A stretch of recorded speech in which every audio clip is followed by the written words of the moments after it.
and jizya is taken from non-Muslims.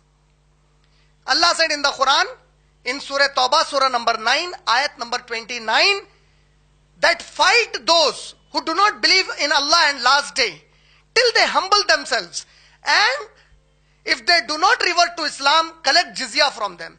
The non-Muslims, unfortunately, they misquote this ayat, misrepresent this ayat as a very barbaric law from the Muslim community or the Sharia over the non-Muslims. I request the non-Muslim governments today to implement upon the Muslim communities in the region the concept of jizya for us. And you see how different it is. In a tax system, in a system where tax is levied on the citizens, a person, if he is earning 1,000 rupees, the government says pay 10% tax, suppose. So he has to pay 100 rupees.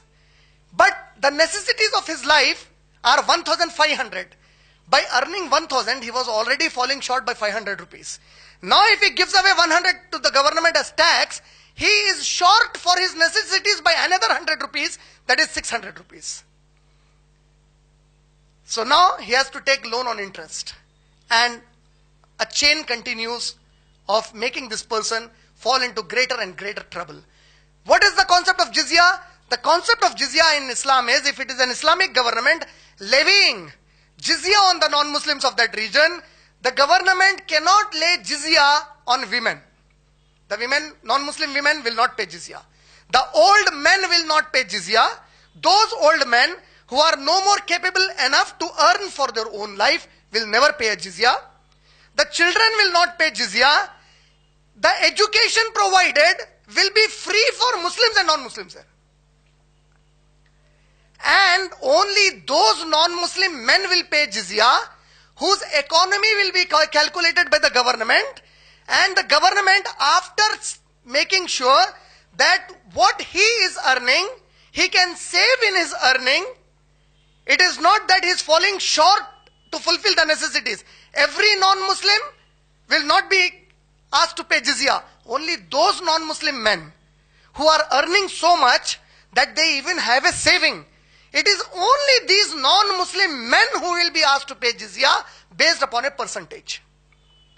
And unlike the tax system, there is no other system except Islam.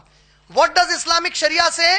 If the Muslims have collected, Muslim government collected jizya from these non-Muslims, now it is obligatory upon this Muslim government to make sure that these non-Muslims, their men, women and children are protected from any kind of atrocity even by the Muslims living in that region.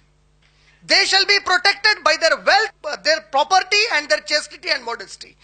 Then Sharia says, if some other country attacks these non-Muslims, the Muslim government will fight those enemies and they cannot force these non-Muslims to come and fight with them.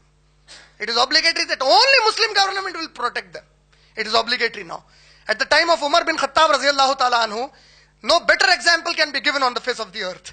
When Umar ibn Khattab radiallahu ta'ala anhu, he captured Baitul Muqaddas, Palestine. After the capture, there were a few villages around Palestine that were captured. And Umar radiallahu ta'ala anhu, when he goes to receive the key from the father of the church for the Palestinian palace, he returns to Makkah. After returning to Makkah, for the reasons that as a Khalifa, as the leader of the Muslim Ummah, he best knows, he orders the Muslim army to retrieve from a village. He says, on that village you have gone, come on, come back from that village, leave that village, you have to march towards some other region. Now when this army was retrieving, an amazing incident happens. This army, the army chief, he calls the non-Muslims in a plain ground. He says, all those non-Muslims who paid jizya to us, gather in the ground. All of them, they gather in the ground. And this army general, the Sahabi, he asks his army men, our Sahaba, the Mujahideen, to return the money of jizya to them. When they were returning, about 2,000 people were there of that village. Of them, a few of them were eligible for jizya, they had paid jizya. When they were returning, the people asked, why are you returning this money? No conqueror ever does this. When we are conquered, every conqueror loots us. Why are you returning the amount to us? They say, our religion teaches us that if we have collected jizya, then it's obligatory upon us to protect your lives and your properties. But now that our leader has called us back from this place, we are no more going to be here. We are no more going to stay here. So this money is forbidden in Islam upon us. We are returning it back to you. And these non-Muslims said, if this is Islam, then we have no objection to say, La ilaha illallah Muhammad Rasulullah.